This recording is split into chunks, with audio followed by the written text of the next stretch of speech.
अस्सलाम वालेकुम, this is doctor Wasim और मेरे साथ है उस्मान अली हारून। लास्ट टाइम हम आपके लिए वीडियो लेके आए थे जिसमें हमने बात की थी कि कौन सी ऐसी गलतियां जो आप करते हैं जो कि आपने नहीं करनी। इस दफा फिर हम एक नई वीडियो लेके आए हैं और ये वाली गलतियां तो बिल्कुल नहीं करनी आपने। तो आज हम किस चीज के ऊपर बात कर रहे हैं? सबसे पहले हम डाइट से रिलेटेड बात करेंगे और सबसे पहले हम बटर की बात करेंगे। हमारे डाइट प्लान में अक्सर हम बटर रिकमेंड करते हैं और लोगों को ये नहीं पता कि बटर कौन सा यूज करना है। वो मार्केट में जाते हैं और जो भी उधर से मार्केट में आपको किसी भी स्टोर में बटर अवेलेबल है वो ले लेते हैं, लेकिन वो बटर नहीं यूज करना। कौन सा बटर यूज करना? मार्जरीन नहीं यूज करना। अक्सर लोग जो है वो बटर के चक्करों में मार्जिन यूज कर रहे होते हैं और वो बिल्कुल भी सेहत के लिए अच्छा नहीं है। जो बटर है, जो सैचुरेटेड बटर, वो आपने लेना है।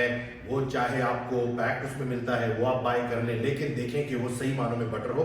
कहीं आप बटर की चक्कर में मार्जिन ना ले रहे हो, तो इस चीज का आपने ख्याल वो आप घर में भी बना सकते हैं और आपको जो मार्केट में जो हमारी दूध दही की दुकानें होती हैं वहां से भी मिल सकता है। आपको वो ऑर्गेनिक होगा, प्रोसेस नहीं होगा, तो इस चीज का ध्यान रखना है। सेकंड मिस्टेक, सॉल्ट, नमक। Yes. बहुत बड़ी गलती है। Yes. हम ये जो प्रोसेस है, जो नमक जो हमें बाहर मार्केट में मिलता है, इसको तो हम डाइट से हटा देते हैं, लेकिन इसको अच्छे वाले नमक से हम रिप्लेस नहीं करते। सॉल्ट एसेंशियल न्यूट्रिएंट है और ये डेली बेसिस पे चाहिए, और खास तौर पे जब मौसम गर्म हो, जब एक्सरसाइज ज्यादा हो, जब स्वेटिंग ज्यादा हो, तो इसकी रिक्वायरमेंट बढ़ जाती है। तो आपने पिंक हिमालयन सॉल्ट और सी सॉल्ट ये आप ले सकते हैं। और रिफाइंड सॉल्ट को रिप्लेस करना है, जो आप हम घरों में यूज करें ना, आयोडाइज और दिस एंड दैट, उसको रिप्लेस कर दें पिंक सॉल्ट के साथ। और अब आगे गर्मी आ रही है, स्वेटिंग इश्यूज होंगे, डिहाइड्रेशन इश्यूज होंगे, नमक का बहुत ख्याल रखना है। नमक कम नहीं करना, बल्कि हम लोग अपने डाइट प्लान में अक्सर रिकमेंड करते हैं कि कम से कम 2 टीस्पून आपके डेली कंजम्पशन पिंक सॉल्ट और सी सॉल्ट लेना ये आपके लिए जरूरी है। आपको एनर्जाइज भी रखेगा, आपकी एनर्जी भी बेहतर रहेगी, और बाकी पूरे दिन में जिन जिन जगहों पे सॉल्ट की रिक्वायरमेंट है बॉडी के, बहुत सारे प्रोसेस होते हैं, उसमें भी वो भरपूर तरीके से अपना काम कर रहा होगा। तीसरे नंबर पे क्या है? तीसरे नंबर पे बहुत इंपॉर्टेंट बात है, स्किपिंग मील्स। हम किसी को डाइट प्लान बना के देते हैं, कम से कम हमारी कोशिश होती है कि उसमें 4 मील्स हों, ठीक है। और उसकी रीजन भी ये होती है कि हमने स्टमक को एकदम नहीं भरना, कि हम एक ही हैवी मील बना देंगे, आपके स्टमक को आदत ही नहीं होगी खाली रहने की, वो भरा रहेगा, उसका साइज कम नहीं होगा। तो कम से कम 4 मील्स तो आपने आप ध्यान में रखें कि अगर आपने वेट लॉस करना है कम से कम 4 मील्स लेने हैं। और आप स्किप नहीं कर सकते। लोग कहते हैं कि हमारी रूटीन ऐसी है कि हम ले नहीं सकते, फिर हम क्या करते हैं कि हम गैप बहुत ज्यादा दे देते हैं। और जब तीसरे मील की बारी आई है, लेट्स सपोज आपने सुबह एक नाश्ता कर लिया, उसके बाद आपने सारा दिन कुछ नहीं खाया, जब आपके थर्ड मील की बारी आई है तो आप कहते हैं कि यार एक मील तो मैं ले नहीं सका, स्किप कर देते हैं। अब उसका नुकसान क्या है? आपकी कैलोरीज जरूरत से ज्यादा कम हो जाएंगी। जो प्रोटीन आपके लिए, जो एक डाइट प्लान आपके लिए बना था कि जिसमें जितनी प्रोटीन, जितने कार्ब्स आपको चाहिए थे, जितने हेल्दी फैट्स आपको चाहिए थे, वो डेली बेसिस पे कम हो जाएंगे। और ये बहुत सारे लोग गलती करते हैं, और बाज़-औक़ात तो पूरा दिन, जैसे आप उस्मान अली हारून ने बताया कि पूरा दिन स्किप करते करते आखिर में फिर खाया नहीं जाता, तो वो पूरी कैलोरीज उनसे मिस हो जाती है। तो ऐसे ना करें, अपने मील्स को टाइमली लें, और अगर कहीं कोई मील मिस भी हो जाता है तो 2 मील को आप इकट्ठा कर लें, लेकिन आप उन कैलोरीज को कम ना करें, क्योंकि उसमें मैक्रोस बैलेंस है। हमने देखना है 4 मील्स हैं, तो हमने चारों मील्स में आपके प्रोटीन, कार्ब्स और फैट को बैलेंस करके दिया है, ताकि आपको किसी भी मील में कोई मैक्रो कम ना मिले। तो अगर आप पूरा मील स्किप कर देंगे तो इसका मतलब है कि आपने पहले ही लिमिटेड कैलोरीज पे हैं, तो आप और नीचे आ जाएंगे, जिससे आपका मेटाबॉलिज्म और खराब होगा। और फिर जब आप थोड़ी सी कैलोरीज को अपनी रिस्ट्रिक्ट करते हैं, आप कम कैलोरीज पे होते हैं, फिर दोबारा गेनिंग की तरफ आप आते हैं, तो उसका आपका लेवल अगर आपने 1200 कैलोरीज पे ले आए हैं या 1000 कैलोरीज पे ले आए हैं, तो आप 1200 वापस या 1300 पे जाएंगे तो पहले से ज्यादा वेट गेन होगा। यस, और वो आप बोलेंगे कि पता नहीं एकदम से क्या हुआ है, और दोबारा से सारा वो जो प्रोसेस है वो रुक गया है। एक और जो सबसे बड़ी गलती है, बल्कि 2 बड़ी गलतियां, एक तो ये एक्सरसाइज से फौरन पहले खाना खाना, यस, और दूसरा खाना खाने के फौरन बाद सो सोना। जाए। इसके बारे में को बता दें। अब गलती क्या है? मैंने अक्सर मेरे क्लाइंट्स को बात, कोई नया क्लाइंट आया उसमें पूछूं क्या रूटीन है, जी मैं एक्सरसाइज जाने से पहले 5 खजूरें खाता हूँ, 6 केले खाता हूँ, वो या प्रोटीन शेक पीता हूँ, मैं एक्सरसाइज करने लगता हूँ। मैं कहता हूँ इससे क्या रीजन है? हमें एनर्जी मिलती है। मैं क्या, आपको किसने कहा है कि आप फौरन खाएंगे तो वो फौरन एनर्जी आपको मिलेगी? जो न्यूट्रिशनल फैक्ट्स के बारे में अगर देखा जाए और इसको स्टडी किया जाए, तो जो हम आज खा रहे हैं वो हमें कल यूज होना है। वो एनर्जी जो आज हम इकट्ठी कर रहे हैं वो हमारी कल यूटिलाइज होगी। तो कार्बोहाइड्रेट से इतना ऑब्सेस्ड ना हो जी। अक्सर हमारा भी एक दोस्त था, वो ना वर्कआउट से पहले ढेर सारे केले, और कहते हैं मैं कार्ब लोडिंग कर रहा हूँ। वो ऐसे लग रहा था जैसे किसी जंग पे जा रहा है। तो ऐसा नहीं करना। कम से कम कितना वक्फा होना चाहिए खाने के? और एक्सरसाइज और खाने के दरमियान कम से कम 2 आवर्स का गैप होना चाहिए। 2 घंटे आप जिस वक्त जिम में जाएं, आपका मैदा खाली होना चाहिए। ताकि आपकी जितनी जो एनर्जी है वो प्रॉपर आपके वर्कआउट पे यूज हो सके। इधर मैदा आपका प्रोसेस कर रहा है फूड को डाइजेस्ट करने में, ब्लड सप्लाई उधर कहीं भी है, साथ साथ आप वर्कआउट कर रहे हो, एक तरफ से आप ब्लड सप्लाई पेरिफेरी की तरफ जा रही है, दूसरी तरफ से जो डाइजेशन में जो ब्लड चाहिए ताकि ज्यादा से ज्यादा न्यूट्रिएंट एब्जॉर्ब कर सके, तो उस पर भी ज्यादा से ज्यादा जो है आसान अल्फाज में बोलूंगा कि लोड होगा।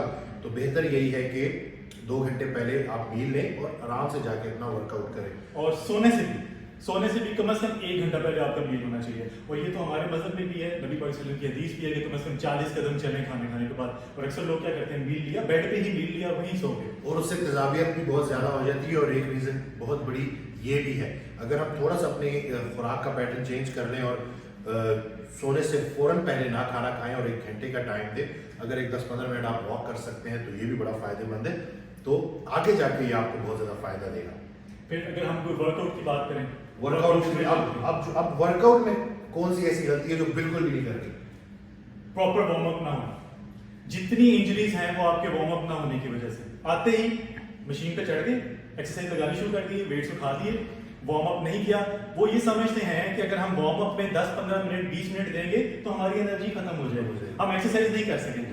आप अपनी बॉडी को तैयार कर रहे हो एक बड़े अच्छे वर्कआउट के लिए, तो इसलिए आपका वार्म अप बहुत ज्यादा जरूरी है। और खास तौर पे शोल्डर का वर्कआउट मैं खुद भी बहुत ज्यादा करता हूँ और मैं प्रेफर भी करता हूँ लोगों को, यही कहता हूँ कि आप शोल्डर वर्कआउट करें। आपका शोल्डर हर एक्सरसाइज में यूज होना है और इसकी इंजरी जाती नहीं है। बिल्कुल, एक दफा ये आ गई और ये आती भी लोगों की वो मुसलसल मुस्तकिल वो गलत अप्रोच की वजह से आती है कि वो इस चीज का ख्याल नहीं रखते कि वो वर्कआउट से पहले वार्म अप नहीं करें। इसलिए शोल्डर वर्क वार्म अप बहुत बहुत जरूरी है। जब भी आप जिम में जाएं सबसे पहले वार्म अप और उसमें भी शोल्डर का। दूसरी गलती वर्कआउट से रिलेटेड, वर्कआउट से कि आपने जहन बना लिया कि मैंने बॉडी बनानी और मैंने जिम ज्वाइन कर लिया, मैं एक डाइट अच्छी ले रहा हूँ, मैंने जाते ही हैवी वेट्स उठाने शुरू कर दिए, जो कि बहुत ही गलत अप्रोच है। बहुत सारे लोगों को ऐसा करते हुए देखा गया है। तो ये आपने नहीं करना कि हर चीज का प्रोग्रेसिवली आहिस्ता आहिस्ता आपने लेके जाना होता है, ग्रेजुअली आपने वेट्स बढ़ाने होते हैं।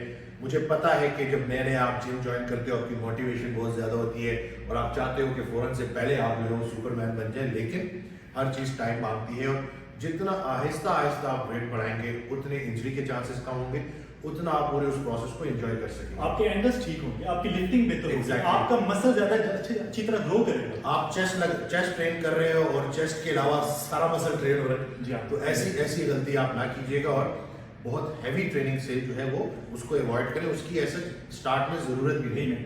और बहुत ज्यादा लंबे अरसे तक लाइट वेट्स पे भी नहीं रहना। क्या है जी, मैं शर्टिंग कर रहा हूँ, बस मैंने हल्का लगाना है। अब शुरू में अगर आप एक हल्का वेट उठाते हैं, आपकी बॉडी को वेट उठाने की आदत नहीं है, वो आपको चैलेंजिंग लगेगा, लेकिन एट टाइम्स आपका मसल आदी हो जाएगा, बॉडी आदी हो जाएगी, तो वो आपके लिए वो मैटर ही नहीं करेगा, तो वो फिर आपको वर्कआउट पे उतना फायदा भी नहीं देगा, कैलोरीज भी उतना बर्न नहीं होगी। ये सारा प्रोसेस एक आपने ग्रेजुअली इंक्रीज करना है, ग्रेजुअली कम करना है, जिस तरह भी आपने करना। ये नहीं है कि आप जाते ही बहुत ज्यादा हैवी वेट उठा लें या एक लंबे अरसे तक बस लाइट वेट करें कि मैंने स्वेटिंग करनी है और बस मुझे जरूरत है। लंबे अरसे तक अगर आप एक ही वेट के साथ 5 kg के साथ एक्सरसाइज कर रहे हैं तो सोचिए, क्योंकि जितना हमने मसल बिल्ड करना है तो उतनी स्ट्रेंथ भी बिल्ड होती है और स्ट्रेंथ तभी बिल्ड होती रहती है जब हम प्रोग्रेसिव ओवरलोड की तरफ जाएंगे और आहिस्ता आहिस्ता हम अपने कंफर्ट जोन से निकलेंगे। एग्जैक्टली। और फिर एक और गलती है कि आप जिम में गए, आपने इंस्ट्रक्टर को कहा कि मुझे एक्सरसाइजेस बताएं, उसने आपको चेस्ट से रिलेटेड, शोल्डर से रिलेटेड, बाइसेप्स रिलेटेड एक्सरसाइजेस बता दी हैं। अब आपको 2 साल हो गए आप वही वर्कआउट कर रहे हैं विदाउट एनी चेंज। जी, और वो गलत है। क्यों गलत क्यों है कि आपने लेग से बाइसेप कर्ल्स लगाए और आप 3 महीने तक बाइसेप कर्ल्स लगा रहे हैं तो मसल आदी हो गया, आपका मसल उधर रुक जाएगा।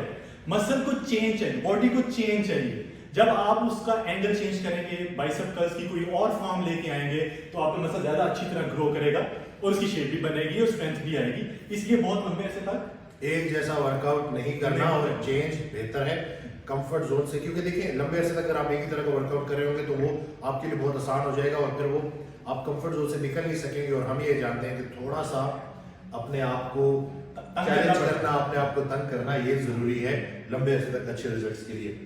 बहुत है मेरे ख्याल से आज के लिए इतना काफी है। फिर और गलतियों के साथ बहुत जल्द आएंगे।